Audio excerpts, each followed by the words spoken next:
श्री गणेशाय नमः. श्री सद्गुरु रामचंद्राय नमः. जीव शिवांचे समाधान ते कथा रामायण पवित्र परिकर पावन जगदुद्धारण जड जीवा रामचंद्र भगवान की जय. आणि या ठिकाणी एकनाथ महाराज सांगू लागलेले आहेत की अतिशय पावन अशा प्रकारची रामायणाची कथा आहे. अतिशय पवित्र अशा प्रकारचा हा ग्रंथ आहे. सर्व जड जीवांचा उद्धार करण्यासाठी अशा प्रकारची सर्वात सोपा उपाय जर कोणता म्हणला तर असणारा रामायणाचा ग्रंथ आहे. हा जर तुम्ही नितांत असणारा मन लावून एकाग्र चित्तानं जर ऐकला तर इथूनच असणारा तुमचा उद्धार झाल्याशिवाय राहणार नाही. एवढी पावन अशा प्रकारची ही रामायणाची कथा आहे असे एकनाथ महाराज या ठिकाणी बोलतात. श्रीरामी संलग्नता सर्वांगे समरस सीता याची नाव सुलग्नता ते लग्न कथा अवधारा. आणि या ठिकाणी असणारी आपली कथा या क्षणापर्यंत येऊन पोहोचलेली आहे. प्रभू रामचंद्र आणि सीता मातेचा विवाह सोहळा असणारा संपन्न होणार आहे. विवाह सोहळा होण्याआधीच असणारा प्रभू रामचंद्राचं आणि सीता मातेचं आत्मिक मिलन अशा प्रकारचं झालेलं आहे. आणि सर्व त्यांचा जीव शिव असणारा दोघांचाही एक झालेला आहे. त्यांचं कशा प्रकारचं लग्न सोहळा होणार आहे याची पूर्ण कथा असणारी एकाग्र चित्तानं तुम्ही ऐका असं ग्रंथकर्ते सांगू लागलेले आहे. मार्गी वस्तूनिच्या वस्ती राजा दशरथ शीघ्रगती आला विजय पुरावती जे ते रघुपती निज विजयी. आणि असणारा जनक राजांनी असणारा त्यांचा प्रधान कालाच्या अध्यायामध्ये पाठवलेला होता. तो असणारा प्रधान पाठवून ते पत्र असणारा विश्वामित्र ऋषीनं लिहिलेलं होतं. ते पत्र असणारं पाठवलेलं होतं. ते पत्र असणारं त्या ठिकाणी दशरथ राजांनी ऐकलेलं आहे. वशिष्ठ गुरूंनी असणारं वाचलेलं आहे. आता ते सर्व पत्र वाचून असणारं ते जनक राजाच्या नगरीकडे असणारं त्या ठिकाणाहून निघालेले आहे. त्यावेळेस निघालेले असताना त्यांनी असणारं ज्या 4 वस्त्या असणाऱ्या त्या ठिकाणी होत्या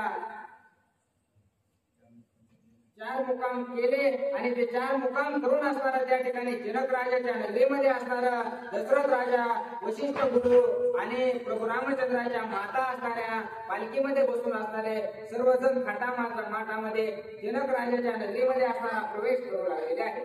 विजय पुरावस्ती आले ते त्रिभुवनी विजयी झाले. विश्वामित्रे मित्रत्व केले गुरुत्व झाले वशिष्ठे. आणि त्यावेळेस असणारा विश्वामित्र ऋषींना असणारं महान ख्याती अशा प्रकारची केलेली आहे. कारण वशिष्ठ ऋषींना सुद्धा असणारं गुरु त्या ठिकाणी त्यांनी केलेलं आहे. वशिष्ठ ऋषींमुळेच असणारं प्रभू रामचंद्र सुद्धा त्यांना भेटलेले आहेत. म्हणून अतिशय महान अशा प्रकारचे वशिष्ठ गुरु आहेत. अशा प्रकारची त्यांची ख्याती आहे असं बोलू लागलेले आहेत. आणि त्या जनक राजाच्या त्या नगरीत असणारं एवढं महात्म्य होतं की जो असणारा त्यांच्या नगरीमध्ये प्रवेश करेल त्याला असणारा नित्य निर्मुक्ती अशा प्रकारची होती. त्याचा उद्धार त्या ठिकाणी होता. अशा प्रकारच्या जनक नगरीमध्ये येण्याचं सर्वांना भाग्य लाभलं. यामध्ये सर्वजण राजा दशरथ वशिष्ठ गुरु आणि त्यांच्या ज्या माता आहेत त्यांचे जे सगळे सोयरे आहेत या सर्वांना त्या जनक राजाचं बोलवून आलेलं होतं. त्यामुळे असणारा त्यांना अतिशय आनंद वाटू लागलेला आहे की या जनकपुरीमध्ये आपण आलेलो आहोत. आणि या जनकामध्ये आल्याच्या नंतर निज विजयी अशा प्रकारचा प्रत्येक जण होतो. म्हणजे त्यानं आयुष्यात काहीही करण्याचा जर प्रयत्न केला तो निश्चितच यशस्वी होतो असं महात्म्य असणारा त्या जनकाच्या नगरीचं आहे असं ग्रंथकर्ते सांगतात. श्री वशिष्ठ विश्वामित्र केला श्रीरामी धनुर्विद्या गुरु आपण ब्रह्मविद्या सद्गुरु विजयी रामचंद्र याचने.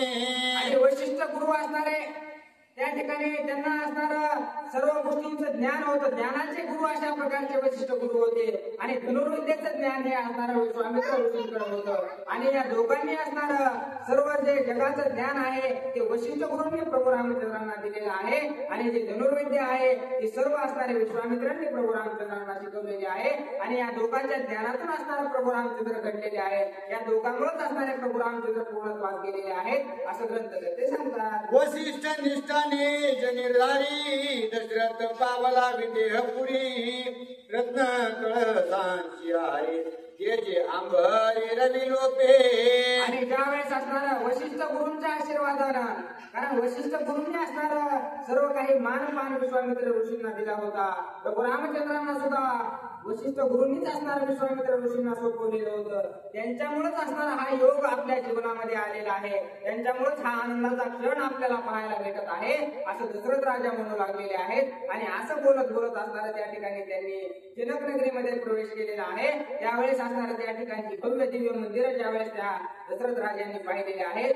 गगनचुंबी अशा प्रकारचे ते मंदिर होते, एकाचड एक मोठे अशा प्रकारचे होते. त्यांच्याकडे जर बघितलं तर एवढं तेज त्यांचं होतं की सूर्याला सुद्धा लाजवेल असं असणारं त्यांची चमक त्या ठिकाणी दशरथ राजांनी पाहिलेली आहे. दशरथ आला निज नगरी, छत्रे पल्लव छत्रेवरी, निशाने त्रातिल्या भेरी, मंगळ तोरी गर्जत. राजा दशरथ असणारे आपल्या नगरीमध्ये त्यांनी प्रवेश केलेला आहे. हे पाहिल्याबरोबर असणार जनक राजांना सुद्धा असणार त्यांचे युवाई होते. त्यामुळं ते येणार आहे ती गोष्ट माहीत असल्यामुळे त्यांनी आधीच असणारं सर्व नियोजन करून ठेवलेलं होतं. ज्यावेळेस त्यांनी असणारा जनकाच्या नगरीमध्ये प्रवेश केलेला आहे, मोठमोठ्याने ढोल ताशे वाजवू लागलेले आहेत, नगाडे वाजवू लागलेले आहेत, आनंद तिकडे साजरा करू लागलेले आहेत. आणि त्या आनंदाच्या भरामध्ये असणारा दशरथ राजा अयोध्या जनक राजाच्या नगरीमध्ये प्रवेश करू लागलेले आहे. आला ऐकोनी दशरथ जनक सामोरा धावत, शतानंद पुरोहित सवे समस्त प्रधान. आणि ज्यावेळेस दशरथ राजांना येताना पाहिलेला आहे त्यावेळेस जनक राजा असणारे आपला जो शतानंद नावाचा त्यांचा प्रधान होता त्याला घेऊन असणारे आपले सर्व सेना त्यांनी घेतलेली आहे. आणि चला पटकन त्यांच्या स्वागतासाठी म्हणून किती जोरात पळू किती नाही अशी अवस्था झालेली आहे. धावत पळत असणारा राजा दशरथांचं स्वागत करण्यासाठी जनक राजा त्यांच्या असणाऱ्या दारावर येऊन राहिलेले आहे. पुढे वशिष्ठ देखील दृष्टी, धावणी चरणी घातली मिठी, जगदुधार स्वचरणदृष्टी, सभाग्य सृष्टी मी एक. आणि ज्यावेळेस असणार धावत पळत ते असणार दशरथ राजांचं स्वागत करण्यासाठी जनक राजा गेलेले आहेत त्यावेळेस सर्वात प्रथम असणारा त्यांनी वशिष्ठ गुरूंची भेट घेतलेली आहे, त्यांना पाहिलेले आहे. आणि त्यावेळेस त्यांना म्हणू लागलेले आहे तुमच्या असणार फक्त पायाच्या अंगठ्याचा जरी असणारा स्पर्श झाला तरी त्याचा उद्धार होतो. आणि अशा प्रकारचे वशिष्ठ गुरु आज माझ्या नगरीमध्ये आलेले आहेत. माझ्या आनंदाला असणारा पारावार नाही म्हणून त्यांचे पाय असणारे जनक राजांना वशिष्ठ गुरूंचे पाय धरलेले आहेत, त्यांचं दर्शन घेऊ लागलेले आहेत. काय करू आणि काय नाही अशी अवस्था जनक राजाची झाली आहे. एवढा उत्साह असणारा त्यांच्या मनामध्ये त्या ठिकाणी दिसू लागलेला आहे. वशिष्ठ चरण झाले प्राप्त, आजी माझे कुळ पुनीत, आजी माझे मित्र तृप्त, वंश सनात आजी माझा. वशिष्ठ गुरूंचे पाय असणारे माझ्या नगरीमध्ये पडलेले आहेत. वशिष्ठ गुरु स्वतः असणारा माझ्या नगरीमध्ये आलेले आहेत. आता माझा तर उद्धार झाला, परंतु माझे जे पित्र होते त्यांना सुद्धा माझ्यावर गर्व वाटत असेल, त्यांना सुद्धा एवढा आनंद वाटत असेल, त्यांचे सुद्धा पाप असणारे धुवून गेलेले आहेत. एवढी महान ख्याती तुम्ही या ठिकाणी येऊन केलेली आहे असं कौतुक असणारं त्या ठिकाणी वशिष्ठ ऋषींचं जनक राजा करू लागलेले आहे. वशिष्ठ भेटल्या अभिष्ट, वशिष्ठ भेटल्या अनिष्ट इष्ट, वशिष्ठ भेटल्या भाग्यवरिष्ठ, वशिष्ठ श्रेष्ठ निजदास. आणि वशिष्ठामुळे असणार ज्याला वशिष्ठाची भेट होते त्याच्या आयुष्यामध्ये कोणतीही गोष्ट असणारी अपुरी अशा प्रकारची राहत नाही. वशिष्ठ गुरु भेटले म्हणजे सर्व गोष्टी असणाऱ्या पूर्णत्वास गेल्यासारख्या आहेत. कसल्याही प्रकारचं संकट त्या ठिकाणी येणार नाही याची खात्री निश्चितच आहे. अशा प्रकारचं कौतुक असणारे जनक राजा वशिष्ठ गुरूंचं त्या ठिकाणी करू लागलेले आहे. वशिष्ठ अत्यंत सज्ञान, जनक सद्भाव संपूर्ण, आलिंगन समाधान दोघांची. आणि वशिष्ठ गुरूंना असणारा सर्व गोष्टींचा भूतकाळाचं भविष्याचं आणि वर्तमान काळाचं तिन्ही काळाचं ज्ञान असणारे अशा प्रकारचे वशिष्ठ गुरु होते. अशा प्रकारे ज्यावेळेस असणाऱ्या जनक राजाने त्यांचं स्वागत केलेलं आहे, दर्शन घेतलेलं आहे, त्यावेळेस असणाऱ्या जनक राजाचे प्रेम बघून असणारा त्या ठिकाणी वशिष्ठ गुरूंना सुद्धा आनंद वाटलेला आहे. आणि लगेच असणाऱ्या जनक राजाला त्यांनी आलिंगन दिलेलं आहे. दोन्ही दीप एक होती, द्वैत लोपे एकची दीप्ती, तैसे आलिंगन देते अभेद वृत्ती आल्हाद. आणि अशा प्रकारचं आलिंगन त्या दोघांचं झालेलं आहे. त्या दोघांनी ज्यावेळेस एकमेकांना मिठी मारलेली आहे त्यावेळेस दोन दिवे एकत्र केल्याच्या नंतर त्याचा प्रकाश वेगवेगळा आपल्याला दिसू शकत नाही. तशा प्रकारची अवस्था त्या दोघांची झालेली आहे. कारण दोन्ही असणारे विधेही अशा प्रकारचे आहे.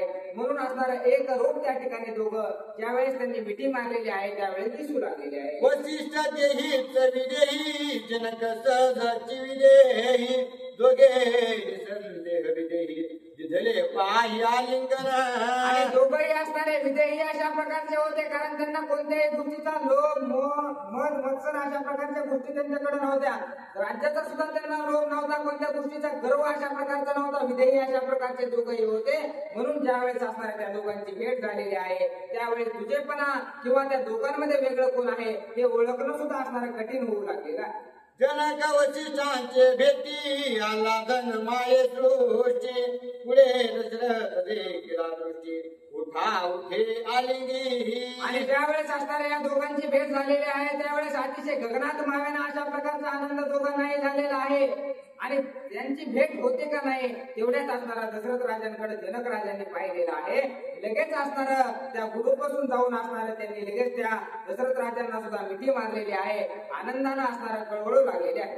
जानकी जनका श्रीराम जनका आलिंगन पडले दे का तेने संतोष कणिका हे लोक आल्हाद. आणि जनक राजा म्हणजे असणारे सीता माताचे वडील आणि प्रभू रामचंद्राचे वडील म्हणजे असणारे दशरथ राजे या दोघांचंही भेट ज्यावेळेस असणारे त्या ठिकाणी झालेली आहे त्यावेळेस दोन कुळ असणारे एकत्र आल्यासारखे सर्वांना वाटू लागलेले आहे. सर्वजण असणारे आनंद उत्सव साजरा करू लागलेले आहे. त्या दोघांची भेट पाहून असणार सर्व नगरीमध्ये असणारा जिकडे तिकडे आनंद सर्वांना वाटू लागलेला. एक जनक एक दशरथ समर्थो आलिंगी समर्थ तेने सुधा विरगुणात पुरला मनोरथ सीतेचा.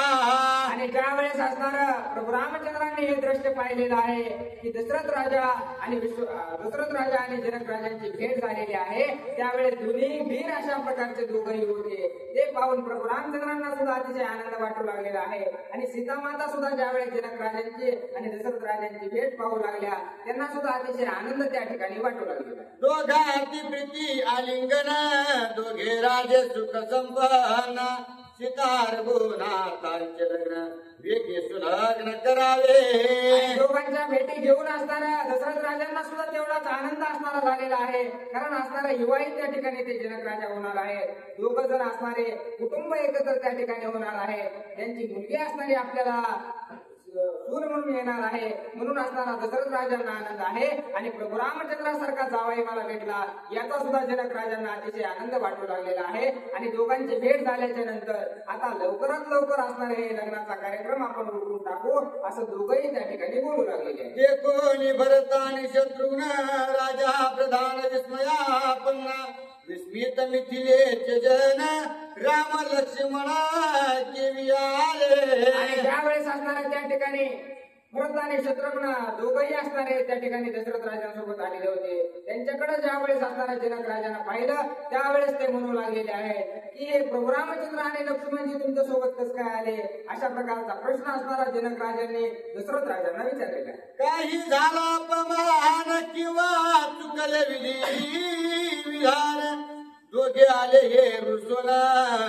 आत्मोद्वेग विधी. आणि त्यावेळेस जनक राजांना दुःख वाटू लागलेलं आहे की काय नेमकं आमच्या जावयाला नेमका राग कशाचा आला कशामुळे असणारे हे नाराज झालेले आहेत. काही चुकलं का कोणी काही वाईट बोललं का कोणती गोष्ट त्यांना आवडली नाही का कशामुळे असणारे हे दशरथ राजांसोबत आलेले असावे अशा प्रकारचा विचार करून जनक राजांना दुःख वाटू लागलेलं आहे. कुसून येता कौशिकाशी दोघे होते गुरु सेवेची त्याची दोघे दशरथापाशी शीघ्र वेगे शिका आले. आणि अशा प्रकारचा विचार करून ते असणारे त्यांचा जो सदानंद अशा प्रकारचा प्रधान होता त्याला विचारलेला आहे की प्रभू रामचंद्र ते कुठं आहेत. त्यावेळेस त्याला सांगितलेलं आहे की ते गुरुची सेवा असणारे त्या ठिकाणी करायलेली आहे.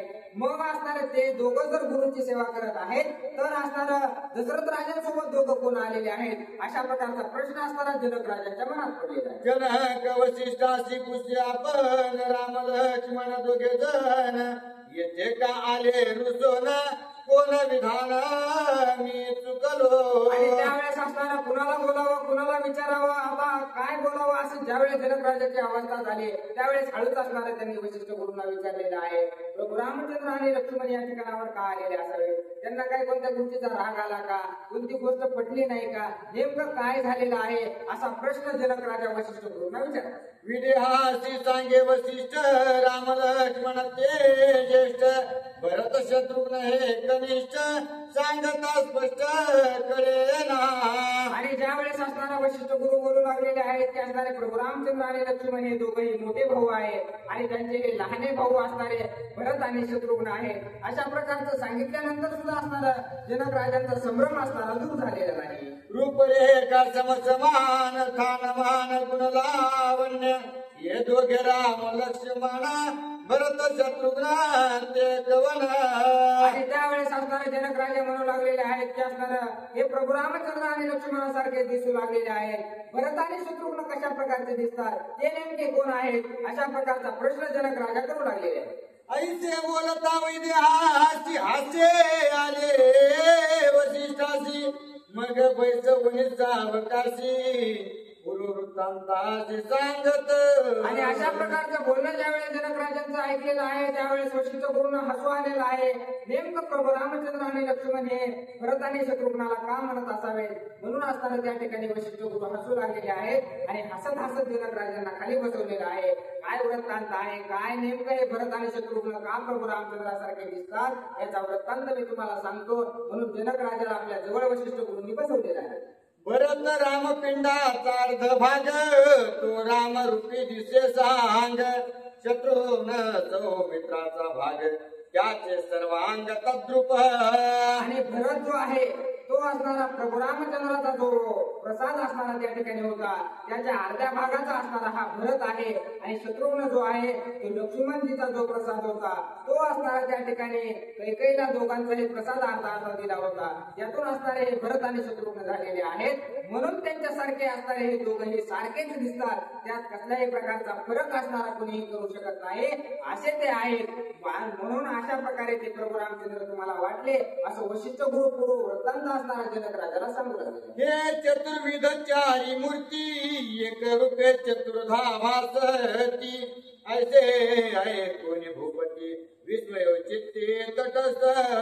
चौघही आहेत प्रभू रामचंद्र लक्ष्मणजी भरत आणि शत्रुघ्न हे चौघही असणारे जर समोर उभा केले तर हे असणारे दोघं एकमेकासारखे प्रभू रामचंद्र असणारे भरतासारखे दिसतात, भरत प्रभू रामचंद्रासारखे दिसतात. या जोडीत असणारे कुणी फोट पाडू शकत नाही असं ज्यावेळेस असणारं वशिष्ठ गुरूंनी सांगितलं त्यावेळेस आश्चर्य असणाऱ्या जनक राजांना वाटू लागलेला आहे. त्याची समय विश्वामित्र घेऊन आला राम सौमित्र दशरथाचे चारी पुत्र शोभा विचित्र एकत्वे.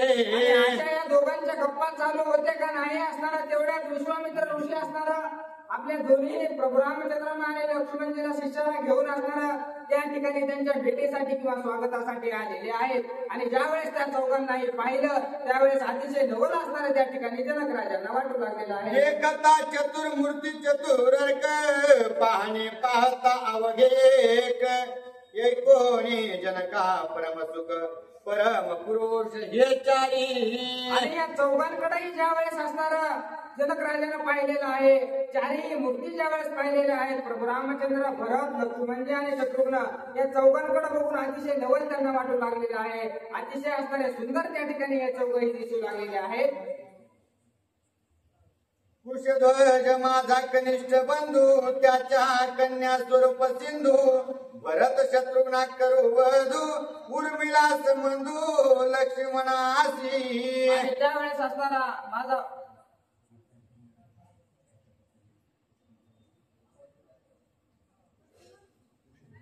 कुशध्वज नावाचा असणारा माझा एक भाऊ आहे. त्याला असणाऱ्या दोन अतिशय सुंदर अशा प्रकारच्या मुली आहेत. त्या मुलींचा जर असणारा लग्न सोहळा भरत आणि शत्रुघ्नासोबत केला किंवा त्याच्यासोबत जर त्याचं लग्न लावून दिलं तर एकाच असणाऱ्या जागेवर चारही मुलांचे लग्न होते. आणि माझ्या भावाच्या सुद्धा मुली अतिशय सुंदर अशा प्रकारच्या आहेत. त्यांना कसल्याही प्रकारचं नाव ठेवायला जागा नाही. त्यांच्यासोबत तुम्ही यांचं लग्न करावं अशी माझी इच्छा आहे असं जनक राजा त्या ठिकाणी वशिष्ठ गुरूंना बोलू लागले. जानकीचा जनकाचा मनोरथ आचोगा बंधू सहित जामात जोडला रघुनाथ उल्हासत स्वानंदे. आणि अशा प्रकारची जनक राजाच्या मनामध्ये असणारी इच्छा त्या ठिकाणी प्रभू रामचंद्रांना कळालेली आहे. प्रभू रामचंद्रांना सुद्धा आनंद वाटू लागलेला आहे की दोन कुळ असणारे या ठिकाणी एकत्र येणार आहेत. त्यामुळे असणारा प्रभू रामचंद्रांना सुद्धा त्या ठिकाणी आनंद वाटू लागलेला आहे.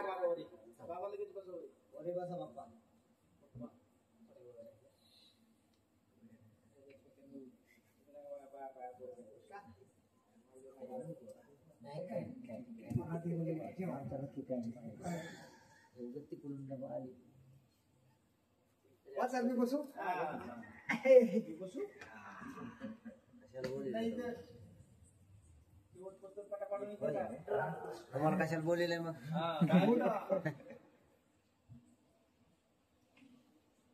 स्टेज लय भारी बनलं.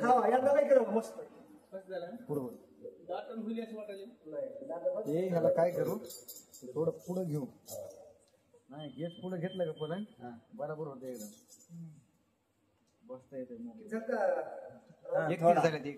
हे महाग एकदम फोटोला चिटकून व्हायला नाही ही आरवंदा झालाय थोडा. प्रभू रामचंद्र भगवान